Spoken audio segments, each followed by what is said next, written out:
It's a beautiful day in the neighborhood.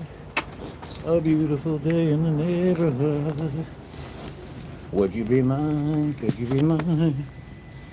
Wouldn't you be my neighbor?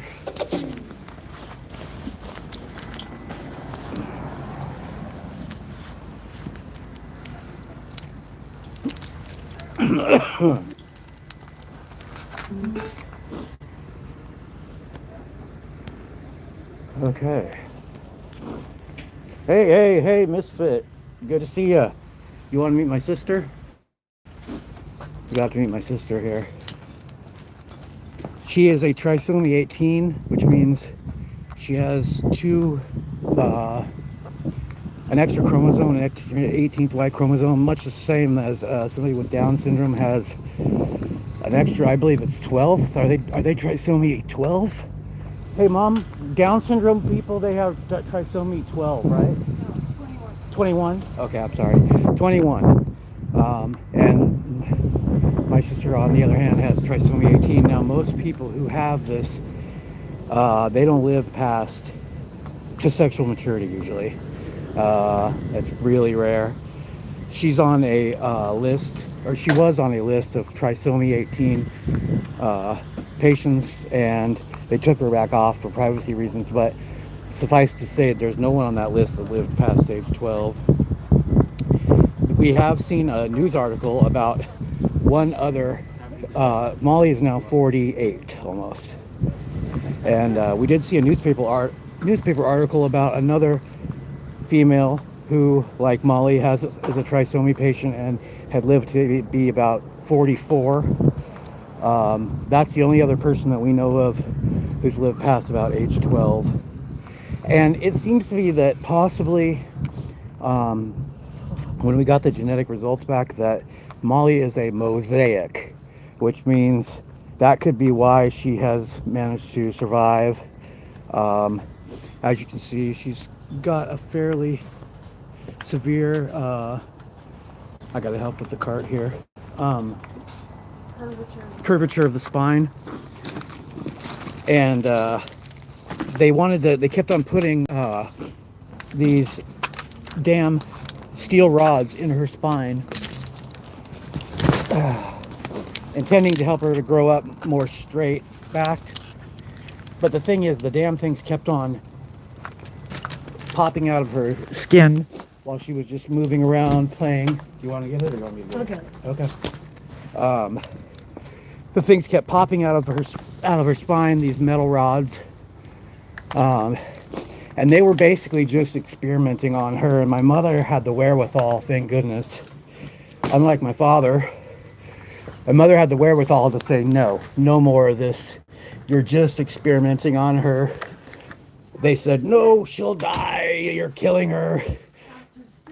They were really and you know, my parents were paying all this money for all this stuff and these weekly meetings and whatnot with Molly and these doctors, and they were just experimenting on Molly. And basically, when my mom said no more, they were like, oh, well, is it the money? Maybe we can find a scholarship thing for you, or this or that. So basically, my parents were paying huge amounts of money. And then they were like, well, maybe we can just waive the fees. They just, they didn't want her to quit because they were experimenting on her. And, yeah, it's pretty awful stuff. And my mom would say, put her foot down and say, no more surgeries. I could go into it for days talking about the horrific, conditions that we had to live with after these surgeries with Molly at home, how tough it was, and these braces that they wanted her to wear. Hey, Molly, how you doing? Did you have a good day at Pass? Good. So when she puts her hand up to her head like that, it means yes. Originally, they were trying to teach her sign language, and I'm talking about you, Molly, yeah. They were trying to teach her sign language, and so they would put their hands on her head to nod her head. And then they started to actually reach out and have her put her own hand on her head to make a nodding motion Well, she didn't quite catch on to that exactly correctly, so it turned into yes being a matter of first her putting her hand on her head and making it nod, and then over time she got lazy, of course, to where it became just a tap on the head, and now it's just something subtle that you got to watch for. Pretty much, it's just a lifting of the fingers towards the head a little bit, usually. I mean, she also will touch her head if she's adamantly saying no about something, but a lot of times when she's saying no, she's just barely, you know. Let's say yes, not no. Okay. Well, yeah, that is, Does say no. yeah, she says no out loud, and she says, "Why'd you do that? Molly, why'd you do that?" Because she got so used to hearing my mom say, "Molly, why did you do that?" Over the many 50 years of hearing that, she finally picked that up, and that's her one sentence that she says. She mocks my mother and goes, "Why did you do that?" And most of the time, Molly's a very happy, like, loving child. She doesn't really like people to touch her too much, other than people she knows or whatever. Sometimes women with gray hair, she had a thing for her grandmothers. She loved them both very much. So sometimes we've had issues where my mother was at the mall with Molly, and there was a woman with gray hair. This was after my grandmother had passed away. And Molly actually went up to this woman sitting on a bench at the mall who was facing away, because Molly thought that it was my grandmother, and grabbed her by this woman. All this woman knows is she's sitting on a bench in the mall one minute, and the next minute someone has grabbed the back of her head and yanked her head backwards to take a look at her face from behind the bench where Molly was. Molly didn't mean anything by it. She just she just wanted her grandma really bad, and luckily this woman was extremely understanding. But yeah, you can imagine with the jackboot police how that kind of a situation could end up turning out. But yeah, she just wanted her grandmother. She was just surprised because from the back this woman looked a lot like her grandmother, the same gray hair and everything like that. And so anyways, at some point my mother had said, "Hey, enough of these surgeries. You're going to kill her if you continue this."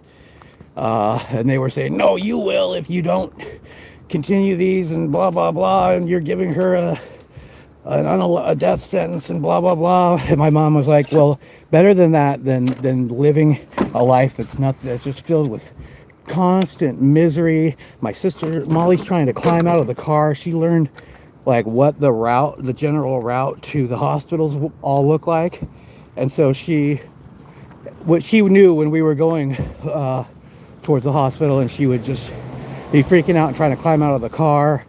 And I don't even think they were giving the poor girl, I was so young, I was 2 years old at this time, 3-4 years old, so I don't even know, but I don't think they were even giving her anesthetic for a lot of these surgeries.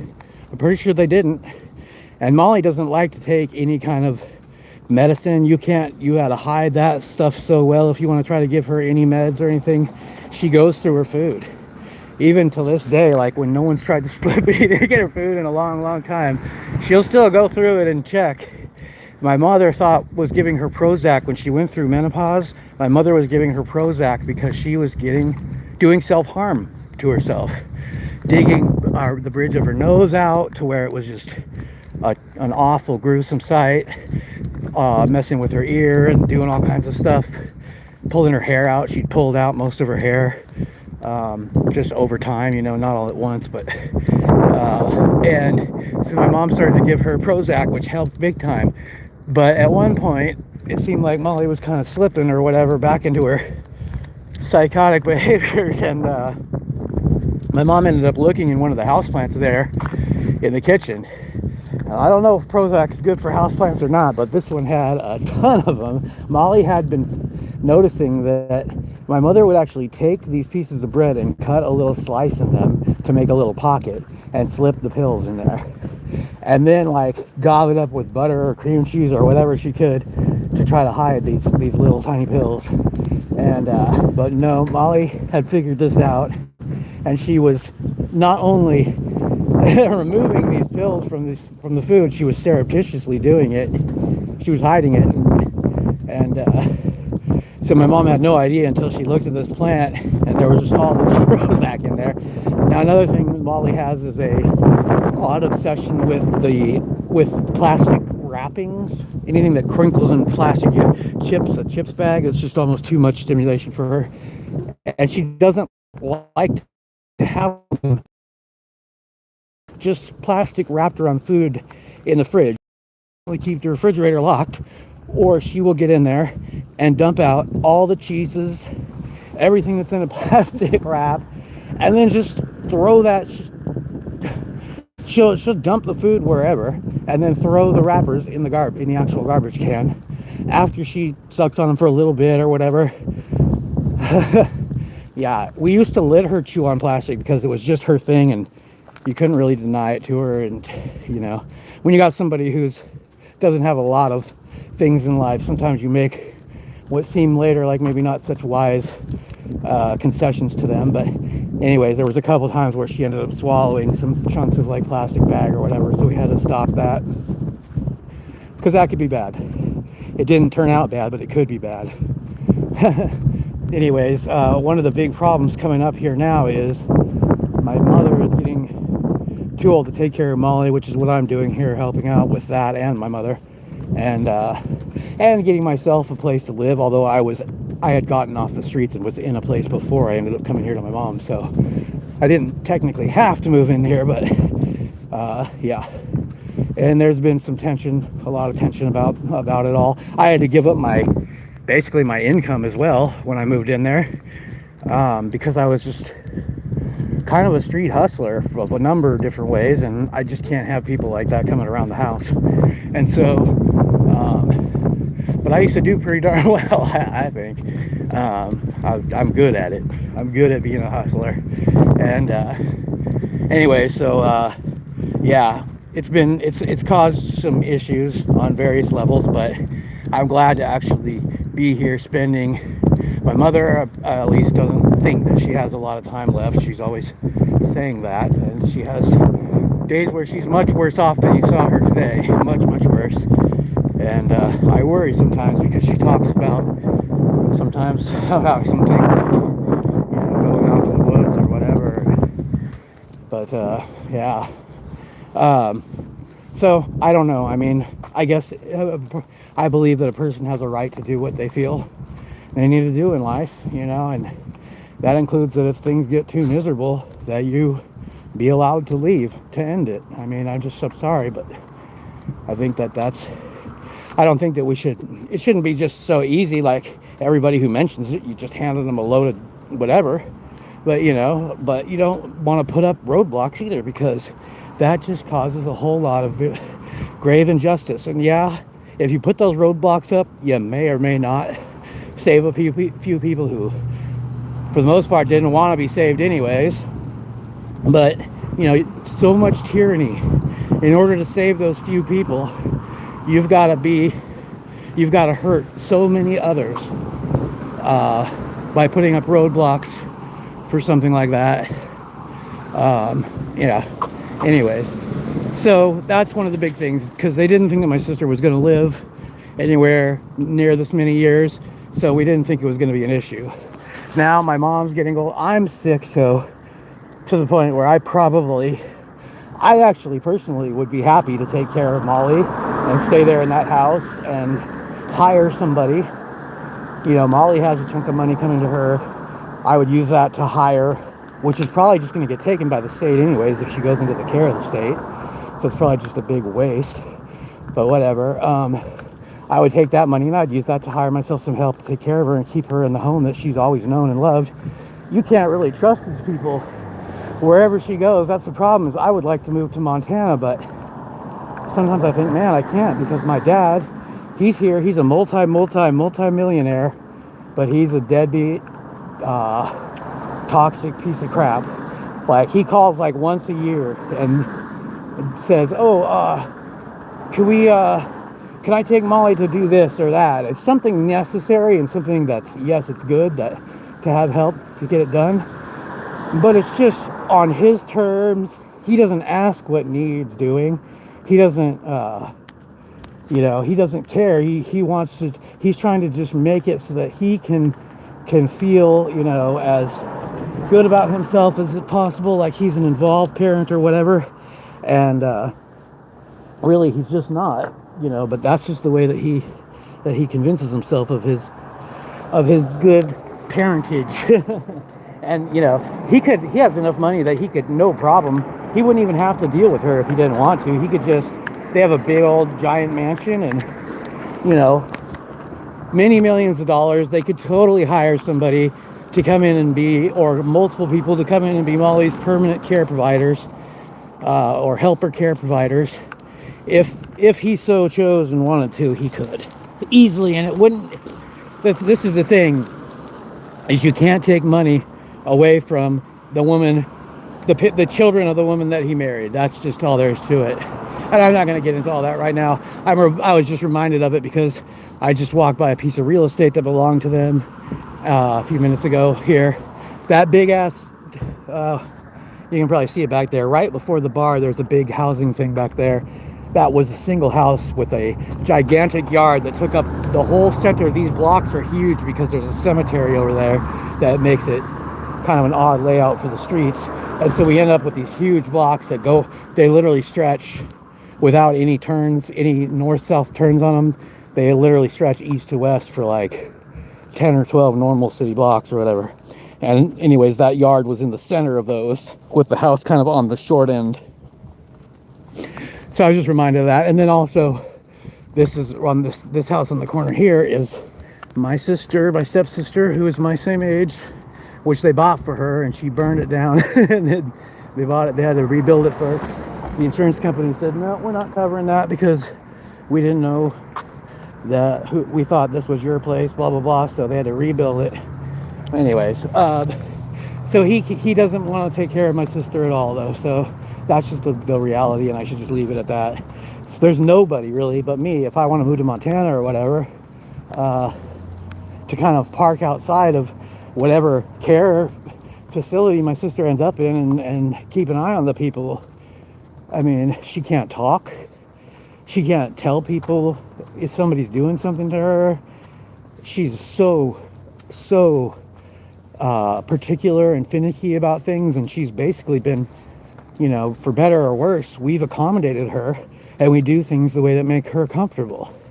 But, you know, you can't count on other people who aren't blood to really do that kind of stuff, unfortunately. Wow, look, here's a pretty nice headboard and the whole shebang set up. Free bed frame. Wow, it's in great condition too. If anyone wants a free bed frame. Let's see, any mattress used in this crib. This ain't a crib, buddy.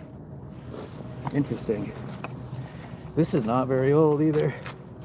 But what do I need a bed for? What on earth do I need a bed for? I actually have a decent like memory foam mattress, but I don't need a bed frame. Yeah, so that's the big dilemma, is that my mom is really having a hard time.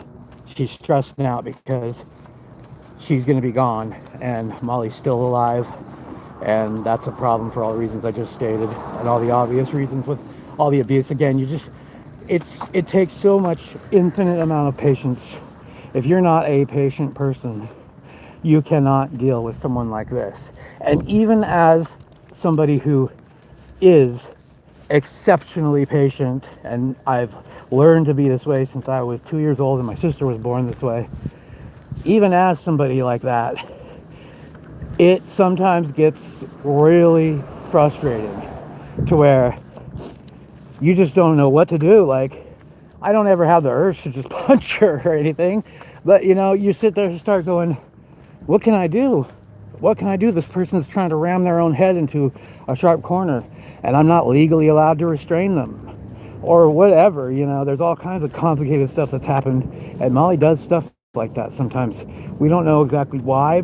She appears to have very bad days with possible internal pain, but we can't really tack it down to what it is. But she will. Or if my mother is gone, that's the other one. Like my mother used to go on an annual beach trip for a week and I would take care of Molly. And at some point we had to stop that because we had 2 incidents in a row where my mom was gone for like 3 or 4 days and Molly just got, even though she knows me so well and I've always taken care of her and I'm probably her second favorite person in the world, she still got so overwrought with my mother gone that I walked into the kitchen and she had accidentally cut her lip with a glass. She was sitting at her little table there where she drinks her drinks, and she had cut her lip and it bled on her shirt, and I wasn't thinking totally, I was just so caught off guard that I kind of, oh Molly, what have you done, which is a mistake because when she sees blood she's already, and to have somebody else freak out like that. But I calmed down immediately, but it was already too late.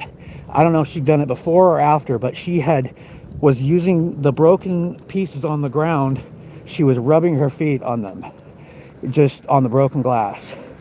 I had no choice but to call 911 for paramedics, and of course police arrived, which I wasn't too upset with. They got to make sure that there's no abuse happening or whatever, or in that case, I guess. Although you'd think that they'd just kind of leave it to the paramedics to make that determination and call if there was a problem, but whatever. I, at the time, didn't have a big problem with it. And I just didn't, because custody of Molly, especially at that time, I didn't even live there at all. I hadn't lived there in years. I was still out on my own, just like I was from like 17 until, whatever, a couple years ago now, 2 years ago or whatever.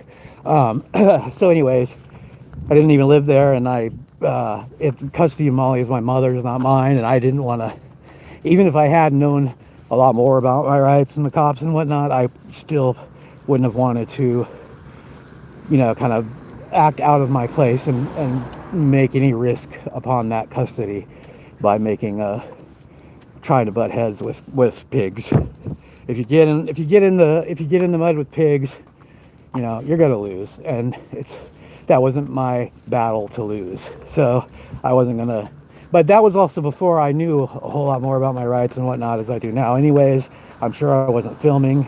I don't even think phones had cameras. But so the paramedics had to come there. They wrapped her up in a blanket and they jabbed that girl with so much Valium and Xanax. They couldn't believe it that she was still awake. She is stronger than a horse.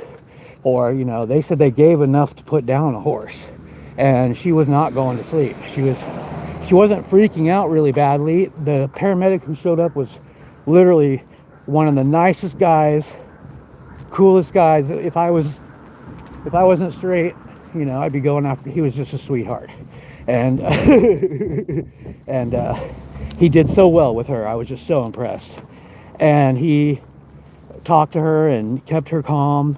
Which she usually kind of tends to freak out in the presence of doctors and police officers and whatnot. But no, she didn't. But boy, they gave her so much tranquilizer. They couldn't believe that she was still up, because even though that guy did such a good job, and she wasn't freaking out, she was still in that mode, And she was already, overwrought because my mom was gone, and that's the point of what I was talking about. Is we had that incident, and then another lesser but still, kind of a telling incident that, hey, this isn't going to be able to go on anymore. So you can imagine how bad it may be when my mom is gone. Although Molly does apparently understand the concept of death. She took one look at her grandmother laying on the floor, who she was the closest person in the world to by far, and it was clear that she understood, and she never asked for her again. Never, it was very interesting. It was surprising. And so, and she didn't even see, she just saw like the paramedics taking grandma out of the house, not even, I don't even think, she didn't see her pass away or anything. She wasn't there. But she understood that grandma wasn't coming back, and she was upset, but she wasn't upset where she was overwrought because she was demanding to see grandma after that, because she clearly understood that couldn't happen. So there is that. There is that one small glimmer of hope that she won't be acting up to it. But I mean, her, you got to imagine this little girl has spent her whole life here with us, with my mom for the most part, being taken care of. That's all she knows is home now. She goes to a program every day. She went to school. She graduated high school. You know, at least she technically graduated, and they had a little ceremony. Or no, she was with the regular graduation ceremony actually, and she got it was kind of a touching moment. She got a standing ovation. Jennifer Hill, hey buddy. Jennifer Hill gets added as a moderator so that you, like everyone else, can go around and hook up with everyone. Let me take a quick look and see if there's anyone else here. Zoe, Brandy, Zoe. Okay, I think you were here the other day. I'm gonna mod you. If I make a mistake, oh well. But you seem nice enough. This is so that you can go around and connect with everyone. Let's see. Unless you're throwing some whips for the clicks, kind of prereq to go sideways, if not inverted. Like that? Is that how I should do it?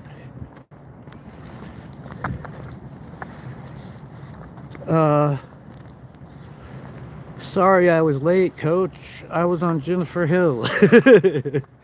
Every single time that I see your name, I always think of that Blueberry Hill joke. I'm sorry. I know I've brought it up like 10 freaking times, but it just makes me laugh every time. Sorry, Teach. I was on Jennifer Hill every day. The kid's late. And then on the Friday or whatever, student, we have a new student. Let's see, what's her name? Oh, Jennifer Hill. Except for it was Blueberry Hill, obviously, not Jennifer Hill, but still, it's still funny. Yeah, so anyways, that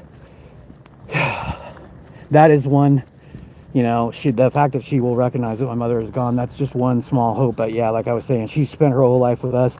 She does go to her program. She does get picked up. She's supposed to get picked up every Saturday and taken out by her official care provider, who makes like $2,500 a month for basically doing nothing. And I had that job for like 15 years. And because of the false charges that were laid against me in the railroad on these DUIs, after they couldn't prosecute me for the grow busts, even because they had no warrants in either case when they came home. And you know, those arrests as well, because unfortunately, even as a family member of Molly's, just they make you report every arrest that you've had, and they make their decision based on every arrest that you've had. It doesn't matter, like, so literally, if you're someone who's been arrested falsely 1,000 times, you're not going to be able to be the paid care provider for your own sibling or child, even if every one of those was proven false. It's kind of ridiculous. Although I didn't lose the job until after the railroading on the DUI that they did, which, you know, they were very angry at me. They were very, very angry. But whatever. So I can't, this guy is supposed to pick her up every Saturday, and he is pretty flaky about it on top of everything else. I don't think he actually gets, I think his pay gets docked, obviously, when he doesn't show up on certain Saturdays. But yeah, he's gotten worse and worse. He's not that he's necessarily a flaky guy, but I think he just had a lot of troubles in life. But, you know, when you're getting paid to do a job, you pretty much have to. I know his father had some health issues and blah, blah, blah, but it's like, whatever. Anyways, I can't receive that check anymore like I did for like 15 or 20 years, which is really unfortunate. I can't be her care provider because of what is now a long list of misdemeanors and no felonies. And I only have a couple of misdemeanor convictions even. But I got a lot of arrests, and they want you to include every single one. And if you omit anything, that's grounds for them. I mean, they basically just have tyrannical carte blanche power to just say yes, no, who can, and it's ridiculous. I mean, even if, let's say that I had been guilty of DUI, and what does that have to do with me. She wasn't in the car for that instance, and I rarely drove her. Well, I actually did drive her around somewhat because I would take her to the thrift store to let her pick out a toy. A lot of days that I was watching her and whatnot, I would when my mom was still working, I would meet her bus, my sister's bus, and then watch her for a couple hours. And it was perfect for me because I was at university at the time, and I could just sit there and do my homework or whatever I needed to do. Or at least for a lot of that time I was at university. But yeah, so anyways, Molly is used to us, and this is where she's been her whole life. It's just very difficult to imagine her going to another group home and somebody else who's not blood having the type of patience. I mean, I just don't even know these people that work these kind of jobs and really are good people, and they're not abusive, they don't yell ever or hit or do anything. They are kind of angelic like people. I mean, a lot of times Molly will attack you, and so that's another thing, is if Molly gets upset, she will attack. And so you have to know how to kind of defend yourself and not take it personally to where you're trying to hurt her. I mean, I grew up just play wrestling with her, basically. It's one of the reasons why I have such fast hands. She is so fast and so strong. She's got that wiry, and I don't mean to be offensive or anything, but just a lot of more offensive than me people, refer to this thing called retard strength, which, even though that's a bit offensive, it actually is a legitimate kind of a phenomenon, in that when you don't know the limits of your strength, you just by not knowing your limitations, not being restricted by that in your mind, and having this high emotion and motivation in you, you are going to exhibit much strength that's far beyond what you should be able to. And Molly does. People can't even believe it. She usually starts by pinching. She'll reach out and pinch you, and she's not really good at like swinging fists or anything like that, but she goes for the biting and the pinching. And so there's just a whole lot of reasons why it's hard to imagine her being cared for by anyone else. Very, very hard. And going back really quick, just to see the cruelty of people like these doctors who were basically experimenting on her with these surgeries. And, when my mom first told my dad, hey, we got to put an end to this now, this is ridiculous, my dad was freaked out on, no, you're kidding, it'll kill her, blah, blah, blah. Well, took about 3 days of convincing for his much slower, more Neanderthal-like brain to catch up to what was obvious. But he eventually ended up coming around to agreeing with her. At least I have to give him credit for that. And so they cut off all of this nonsense, and Molly flourished. She flourished, whereas she was on the edge of death's door that whole time that they were doing all these surgeries and all this nonsense. So, and then going back a little bit further, how does Molly end up that way? Well, we had kind of joked about us being like the family of genetic rejects, basically. Because my mother and I both have autoimmune disorder, and now my sister has this, and my grandmother died of a type of cancer at a pretty young age that they're now calling autoimmune. So it may be that we have some susceptibility, or it seems obvious that we have some genetic susceptibility. However, that's not what happened with Molly. With Molly, my mother had one of those copper IUDs from the 70s, put in by this very elderly doctor who was a functioning alcoholic who was found out later, and he's just a kind of a bad guy, and he's messed up a lot of women. And but it's so difficult to prove this kind of stuff. And my parents were naive. They were baby boomers. They were raised in the public school system, and they were raised with certain morals and values. They didn't go looking for people to sue when they had problems, and even if they should have. And also they were they allowed themselves to be convinced by the doctors that, oh no, that had nothing to do with it. The fact that they were pulling pieces of this copper, known to be faulty, copper IUD, out of my mother when she was 9 months along. They were still pulling pieces of this out of her. And yeah, so that's how that happened with Molly. Almost, I mean, I obviously am not God, and I can't say for 100% sure. However, if it looks like a duck, quacks like a duck, and it has a screw-shaped pecker like a duck, it's probably a freaking duck. I mean, I guess there's a chance that it has something to do with something else, but let's see here. Hey, Free Spirit. Okay, I think I recognize you, so I'm gonna give you... Oh wait, you're a moderator already. Why doesn't it show you as a moderator? Oh, okay. Why doesn't it show Free Spirit as a moderator when you are a moderator? That's odd. That's very odd. Huh. Okay, hello, Mr. Osgood. Hello, Kevin Berniarski. Hello, my name is Jeff. His name is Jeff. You ever heard that mean sound effect? Oh, there's KKR. I knew he was here. Let's see. She hasn't made another comment. I just modded her. Okay, that's why. I gotcha. Yeah.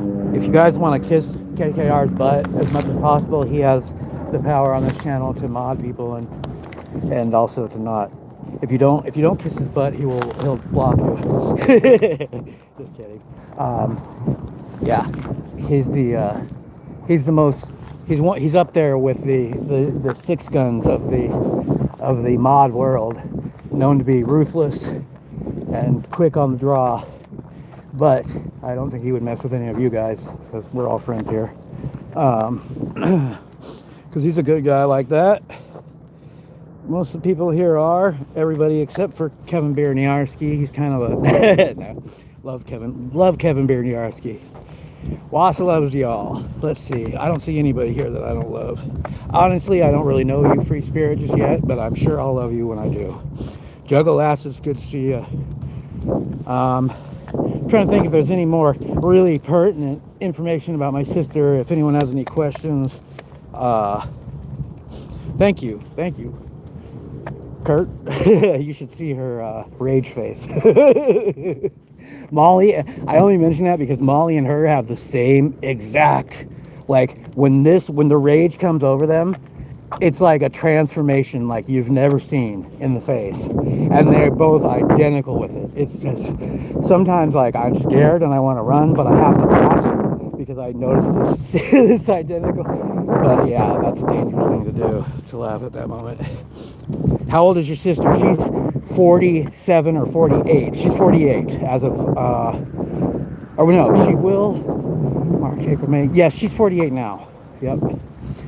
She is about a year and a half younger than I am. And now, so one thing that came of this, her being born, I remember when she was born, my parents gave me this big old Tonka bulldozer, big yellow metal bulldozer, like, one big enough I could almost sit on it and scoot myself around, but not quite that big, but a big one.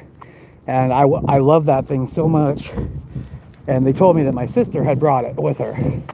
So I was in love with my sister from the minute one, even though I figured out pretty quick that wasn't the case. But I still very much cared about my sister. We got lots of pictures of us together when we were growing up. And I pretty much spent a good chunk of my childhood taking care of her, really. My mother was pretty good about actually trying to,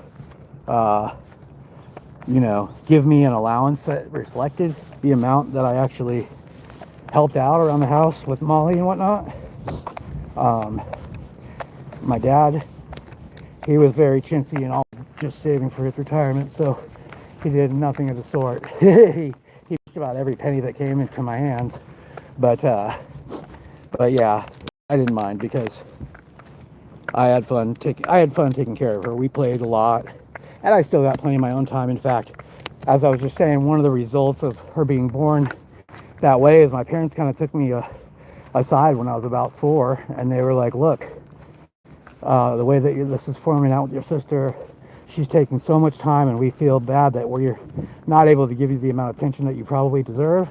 They're like, but we're going to make a deal with you. You're pretty advanced for a kid, so we're going to go ahead and give you just basically full-on freedoms that none of your friends have.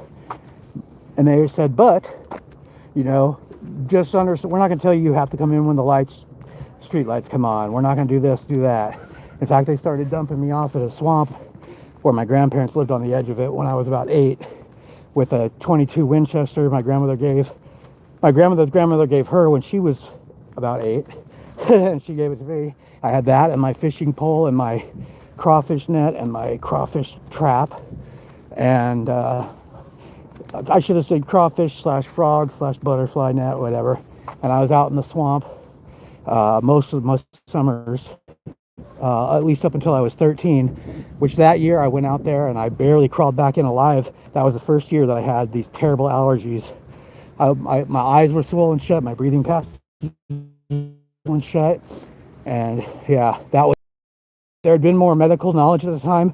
That would have been an indicator to doctors that we might be looking at autoimmune disease, and they might have been able to do something at that time to help me. But anyways, they didn't have that knowledge back then, so it's not really their fault. But yeah, so anyways, they made that deal with me, and they just kind of told me, look, if we're not going to tell you to come in when the street light goes off, but if you choose to be out, you know, at odd times when a child your age is not out and you're alone, and you know somebody very well might take you and you'll never see us again, and that'll be the least unpleasant part of it. And they knew I understood that kind of stuff, so I immediately started. That's where I started my hustling career, because it was, the other kids, they couldn't go all the way to the store that was like 4 or 5 blocks away, so I would go for them. I didn't have the money, even though my father was the doctor. We were still the poorest family in town because of the thing with Molly and my dad working for the government, which at the time was not nearly as lucrative as it is now. And yeah, so I would get them to buy me something for going up to the store or whatever, since they couldn't leave the block, couldn't cross the street, things like that. So I started hustling at that age because of that. But anyways, yeah, that's a long version that's a very long answer to Molly is 48. A very, very long version of an answer. I like the back and forth. Autoimmune disease sucks. My Graves' disease is one. Yes, I didn't want to. Hey, puppy. I didn't want to mention your business to other people, but yeah, I was. You know what? I was Kinetic. I was talking to my high school girlfriend. I was talking to her a few hours ago, and I believe she has Graves' disease and doesn't know it.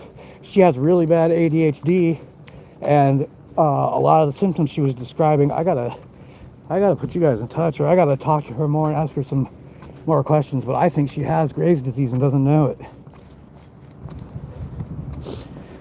Yeah, scleroderma is awful. Scleroderma is one of the suicide diseases. People tend to off themselves because if you look at pictures of people, I don't have this because I've figured out how even though it takes many excruciatingly painful hours of work, I have figured out ways to manage mine.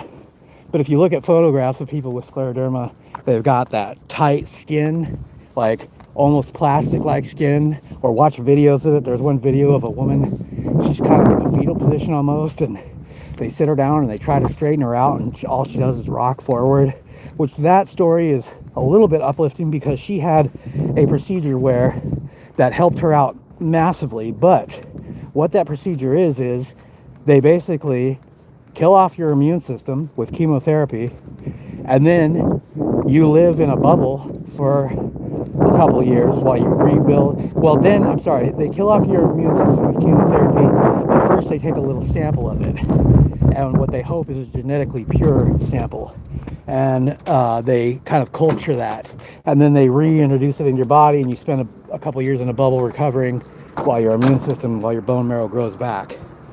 It's gruesome, and when they first started that procedure, it did do miracles for a lot of people, but that had scleroderma, but it also unalived like 1 in 8 of the people who tried it.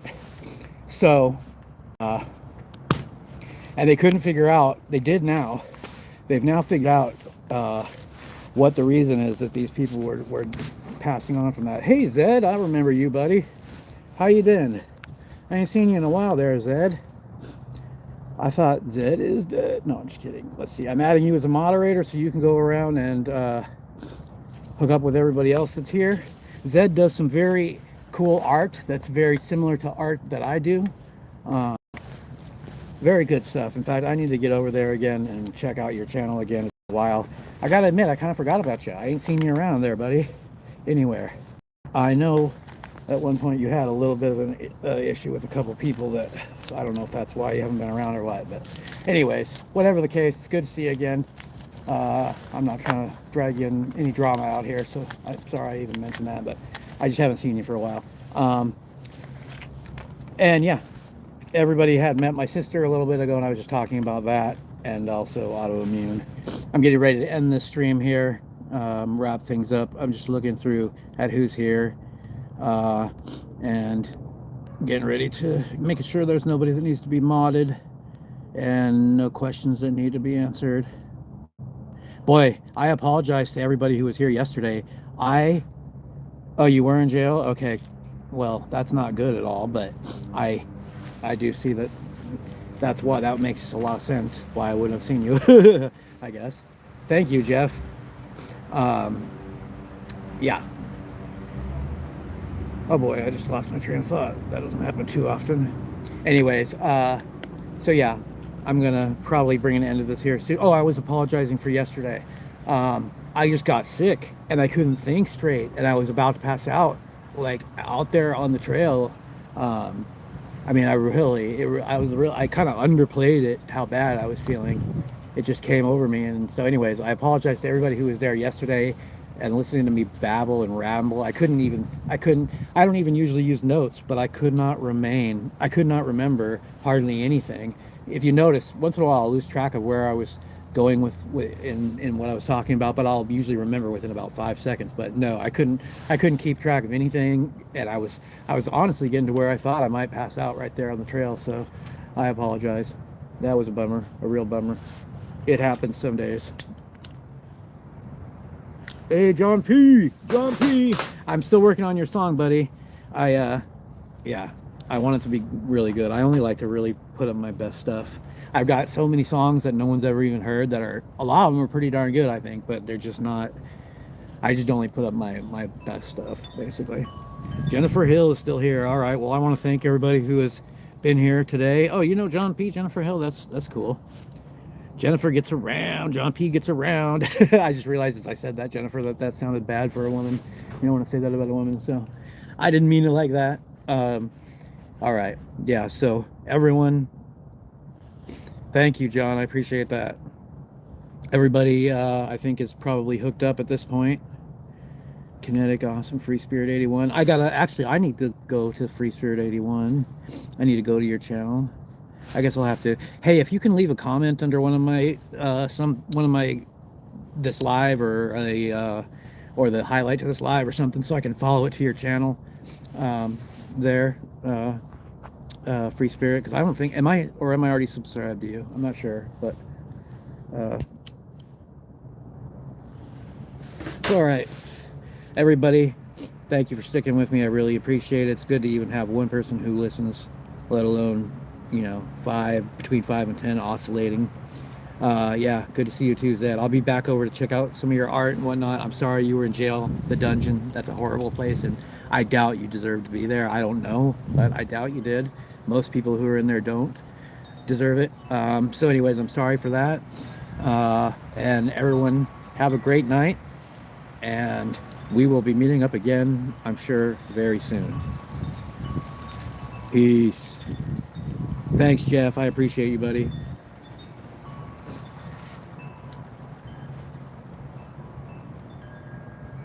Thanks, Osgood. Appreciate you, buddy. Kevin Berniarski, you know I love you.